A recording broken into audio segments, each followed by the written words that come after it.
कन्या राशि के लोगों के लिए जून 2024 का ये महीना कैसा होने वाला है। जय माता दी दोस्तों, आप सभी का स्वागत है हमारे YouTube चैनल में। और आज की इस वीडियो में मैं बात करने वाली हूं कन्या राशि के जून 2024 के राशिफल के बारे में। देखिए, ये जो जून का महीना है, ज्योतिष की दृष्टि से अगर देखा जाए तो काफी विशेष होने वाला है, क्योंकि कई ग्रहों का राशि परिवर्तन इस महीने में होगा और कई ग्रहों का जो योग है वो भी बनेगा। तो जो ग्रहों का राशि परिवर्तन है और जो योग बनने वाले हैं, उनका जो प्रभाव है वो किस तरीके से आपके जीवन में होगा, चलिए जानते हैं विस्तार से। तो देखिए, इस महीने यानी कि जून के महीने में 4 ग्रहों का राशि परिवर्तन होने वाला है, जो कि है मंगल, शुक्र, बुध और सूर्य। इन चार ग्रहों का राशि परिवर्तन इस महीने में होगा। जब महीने की शुरुआत होगी, आगे बढ़ने से पहले एक छोटा सा निवेदन है, चैनल पर पहली बार आए हैं तो सब्सक्राइब जरूर कर लें। तो देखिए, जब महीना शुरू होगा तो 1 जून के दिन मंगल का राशि परिवर्तन यहां मेष राशि में हो जाएगा, जो कि मंगल की अपनी राशि है। और कन्या राशि के लोगों के लिए अष्टम भाव है, अष्टम भाव में मंगल आ जाएंगे 1 जून को ही। इसके अलावा 12 जून को शुक्र का राशि परिवर्तन होगा, जो कि मिथुन राशि में होगा, आपके 10th हाउस में। 14 जून को बुध का राशि परिवर्तन होगा, जो कि होगा आपके 10th हाउस में। और 15 जून को सूर्य का राशि परिवर्तन होगा, वो भी होगा आपके 10th हाउस में। अब आपके इस कुंडली में इस महीने में 2 भाव ऐसे हैं जिनमें 15 जून तक तो आपके जो 9th हाउस है वहां 4 ग्रहों की युति है। उसके बाद आपके जो 10th हाउस हो गया, कर्म का भाव हो गया, वहां आपके 3 ग्रहों की युति हो जाएगी। तो ये युति विशेष रूप से विशेष फलदायी है। जब यहां 9th हाउस में महीने की शुरुआत से ही और 15 जून तक ग्रहों की स्थिति होगी तो कई तरह के योग बनेंगे, जैसे गुरु हैं, शुक्र हैं, सूर्य हैं और बुध हैं। इन 3 ग्रहों का राशि परिवर्तन यहां हो जाएगा, शुक्र, सूर्य और बुध, गुरु यहीं रहेंगे। तो 15 जून तक जो योग बनने वाले हैं वो हैं शुक्रादित्य, गुरु आदित्य और गज लक्ष्मी योग। ये 4 योग बड़े ही उत्तम होंगे। तो उसके बाद जब 10th हाउस में 3 ग्रह जाएंगे तो एक तो सूर्य और बुध से, ये बुध और ये सूर्य, इन दोनों से क्या बनेगा 10th हाउस में यानी कि केंद्र में, ये बन जाएगा बुधादित्य राजयोग। और साथ में यहां त्रिग्रही योग भी बनेगा और शुक्रादित्य भी बनेगा, लक्ष्मी नारायण योग का भी निर्माण हो जाएगा, क्योंकि जो शुक्र हैं और बुध हैं वो भी यहां आपके 10th हाउस में होंगे, तो यहां लक्ष्मी नारायण योग भी बनेगा। अब इन योगों का जो प्रभाव है, राहु कहाँ है, राहु है आपके 7th भाव में और छठे घर में, छठे घर के ही स्वामी है शनि और छठे घर में ही विराजमान भी है।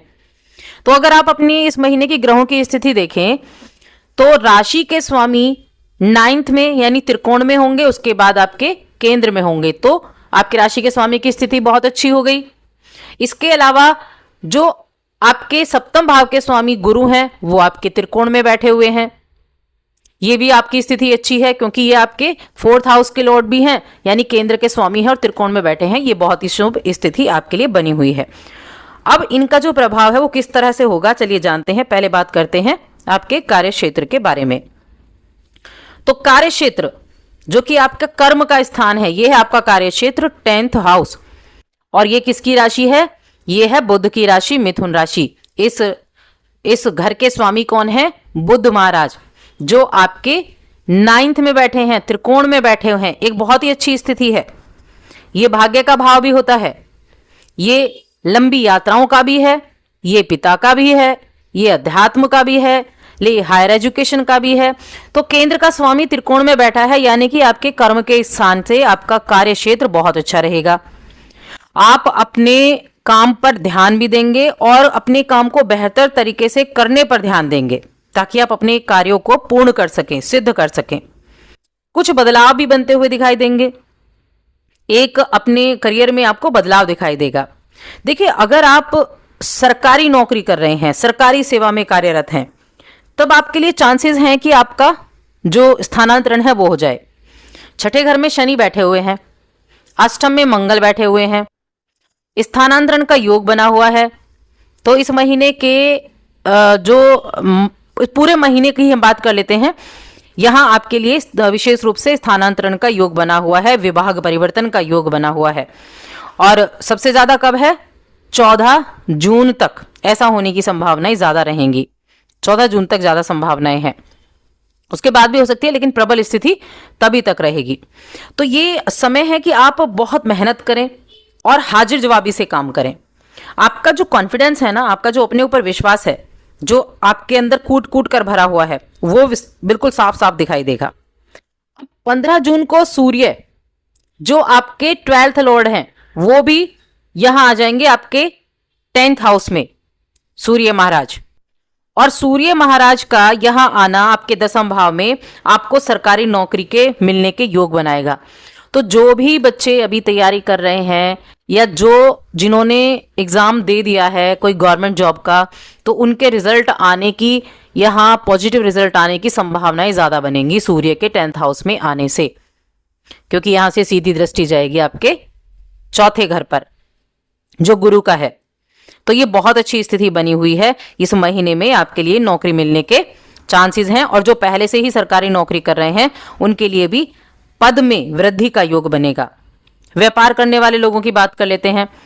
तो व्यापार का घर कौन सा है? ये है 7th, जो कि गुरु का है, और यहां पर राहु विराजमान है।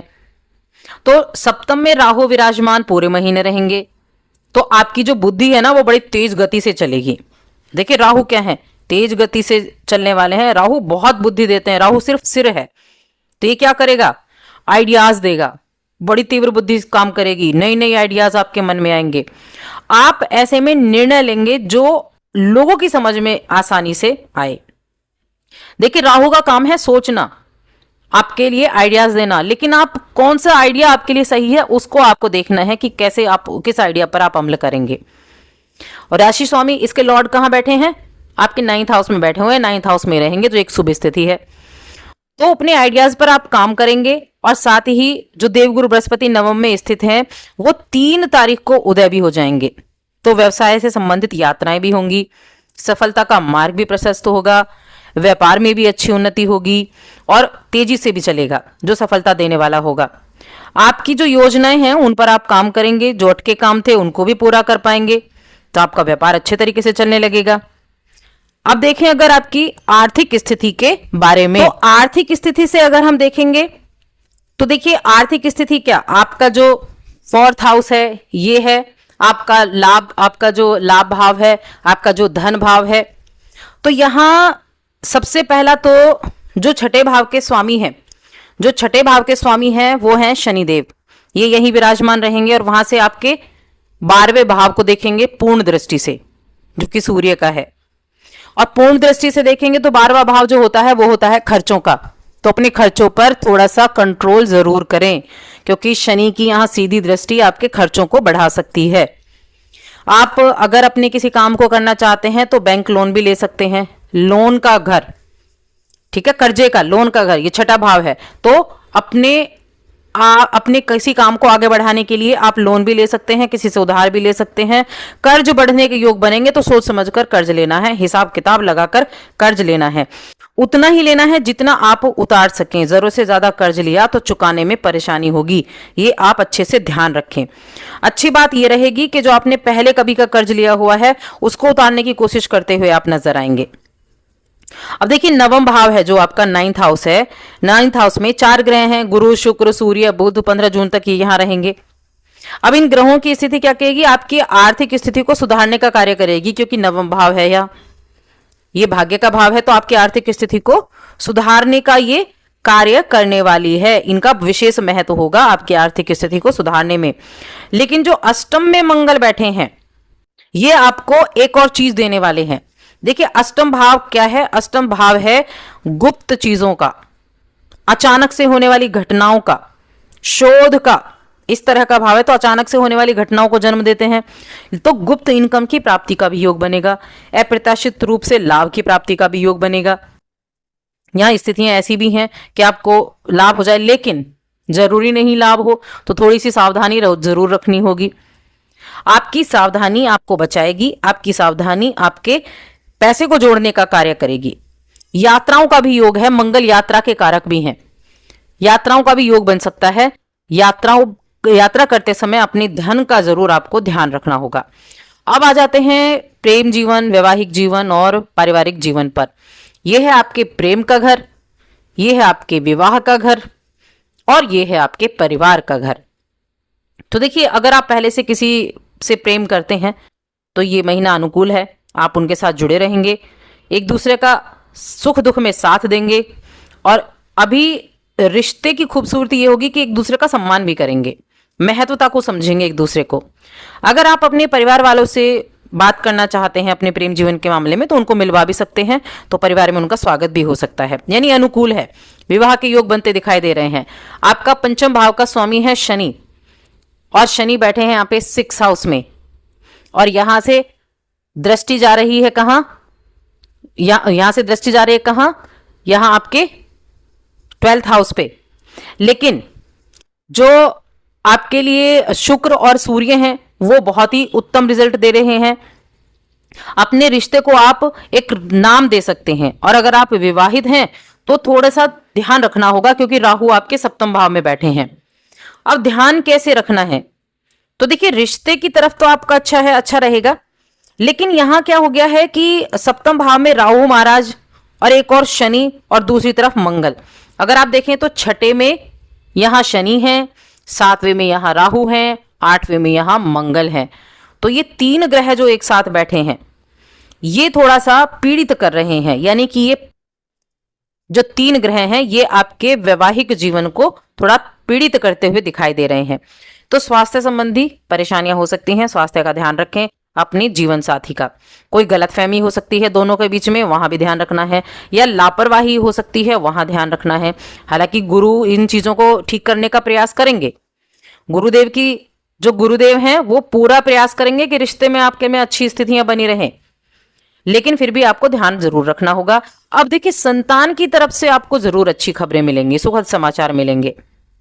संतान की तरफ से आप अच्छे रह सकते हैं। मैं आपको वीडियो के अंत में उपाय बताऊंगी, उपाय जरूर करें, आपके लिए अच्छा रहेगा। पारिवारिक जीवन की अगर हम बात करें तो ये आपके चौथा घर है परिवार। तो यहां पारिवारिक स्थिति बैठे, ये कुटुंब है, ये कुटुंब के स्वामी, परिवार और कुटुंब के स्वामी, परिवार ये भी है और ये भी है। तो परिवार के स्वामी कहां है, 9th हाउस में है। 9th हाउस में विराजमान है तो लंबी यात्राओं पर जा सकते हैं अपने परिवार के घर, क्योंकि 9th हाउस जो होता है वो लंबी यात्राओं का भी होता है। आप किसी आध्यात्मिक टूर पर जा सकते हैं, कोई देवी देवता के दर्शन करने पहाड़ों पर जा सकते हैं। यह आपके लिए खूबसूरत जगहों पर घूमने का योग बनाएगा, जो कि आप अपने परिवार के साथ घूमेंगे, बहुत सुकून देने वाला होगा। हो सकता है पहले से योजना बना रखी हो। और जब 12 जून को शुक्र राशि बदलकर 10th हाउस में जाएंगे, तब जो आपका पारिवारिक व्यवसाय होगा ना, अगर परिवार में कोई व्यवसाय चल रहा है तो वहां बहुत अच्छा रिजल्ट मिलेगा। देखिए, चौथे भाव के स्वामी हैं आपके गुरु और गुरु बैठे हैं आपके 9th हाउस में, यानी कि जो चौथे भाव के स्वामी गुरु का 9th में होना आपके व्यवसायिक कार्यों से परिवार की आमदनी बढ़ाने का कार्य करेगा। संपत्ति प्राप्ति के रास्ते भी खुलेंगे। और ये एक चीज और है कि जो अष्टम के मंगल हैं, ये अष्टम के मंगल आपके पिता को भी कई जगह से लाभ देने का कार्य करने वाले हैं। भाई बहनों के साथ आपके संबंध अच्छे रहेंगे। ये आपके भाई बहन, छोटे भाई बहन, बड़े भाई बहन, और यहाँ आपके 3rd का स्वामी यहाँ अष्टम में है, अष्टम का भी स्वामी है, तो भाई बहनों के साथ अच्छे संबंध बने रहेंगे, उनके साथ एक अच्छा समय बिताएंगे। आपके दोस्तों के साथ भी आपका समय अच्छा रहेगा।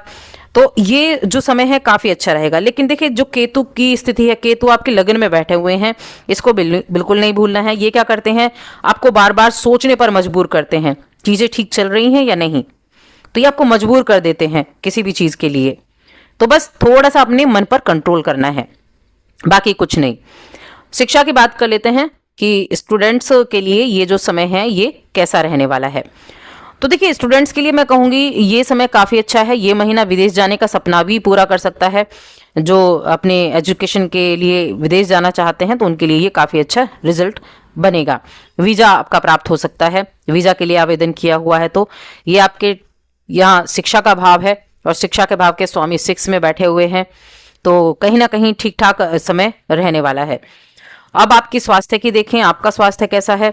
तो स्वास्थ्य के प्रति आपको थोड़ी सावधानी जरूर रखनी होगी, क्योंकि शनि आपके छठे घर में बैठे हैं, जो कि रोग रिपु ऋण का घर है, रोग का घर है। तो थोड़ा सावधानी बरतें। अगर आप अनुशासित रहकर अच्छी दिनचर्या का पालन करेंगे तो अच्छा है। अगर आपने लापरवाही बरती, इग्नोर किया चीजों को, तब परेशानी भी हो सकती है, क्योंकि अष्टम में मंगल भी बैठे हैं।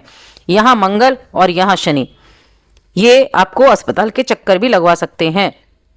रक्त संबंधी परेशानियां भी हो सकती हैं। वाहन चलाते समय सावधानी रखनी होगी। तो उपाय की बात कर लेते हैं अब हम वीडियो के अंत में। सबसे पहला उपाय है, शनिवार के दिन चींटियों को आटा डालें या फिर चिड़ियों को दाना डाल सकते हैं। बुधवार के दिन किसी भी कोई रास्ते में आप जाते हैं तो किन्नर मिले तो उनका आशीर्वाद लें। ऐसा नहीं डेली लेना है, बुधवार के दिन लेना है। इस कार्य का करें, जरूर करें। और हाँ, हनुमान चालीसा का पाठ जरूर करें, वो आपके लिए अच्छा रहेगा। और साथ ही चैनल को सब्सक्राइब कर लें, वीडियो को लाइक और शेयर करना ना भूलें।